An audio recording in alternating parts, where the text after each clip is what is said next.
கடுமையான வயிற்றுப்போக்காக இருந்தாலும் சரி, மலச்சிக்கலாக இருந்தாலும் சரி, இந்த உணவு அட்டவணையை கடைபிடியுங்கள். காலையில் வாழைப்பழம், ஆப்பிள், கொய்யாப்பழம், அவகோடோ போன்ற பழங்களை எடுத்துக்கொள்ளுங்கள். ஆப்பிள் அல்லது கொய்யாப்பழத்தின் தோலினை அகற்றி விடாதீர்கள். இந்த பழங்களின் தோலினிலும் அதிக நார்ச்சத்துக்கள் உள்ளன. முதல் நாள் மதியம் கேரட் அல்லது பீட்ரூட்டுடன் சேர்த்து பயிறு வகைகளை எடுத்துக்கொள்ளுங்கள். மறுநாள் மதியம் பசலிக்கீரை, முருங்கைக்கீரை, பொன்னாங்கண்ணி கீரைகளில் ஏதாவது ஒன்றினை எடுத்துக்கொள்ளுங்கள். மாலை நேரத்தில் சிறிதளவு சர்க்கரை வள்ளிக்கிழங்கை எடுத்துக்கொள்ளுங்கள். இந்த அனைத்து உணவுகளில் இருக்கும் நார்ச்சத்து மலச்சிக்கலை சீராக்குவது மட்டுமல்லாமல் குடல்களிலும் நல்ல நுண்ணுயிர்களை உருவாக்க உதவும். இரவு நேரத்தில் தயிர் சாதம் எடுத்துக்கொள்ளுங்கள்.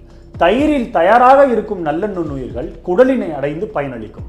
வாரத்தில் 3 முறை இளநீர் எடுத்துக்கொள்ளுங்கள். குறைந்தது வாரத்தில் 4 நாட்கள் உடற்பயிற்சி செய்தால் மட்டுமே இந்த அனைத்து ஊட்டச்சத்துக்களும் உடலில் திறம்பட சேரும். நன்றி.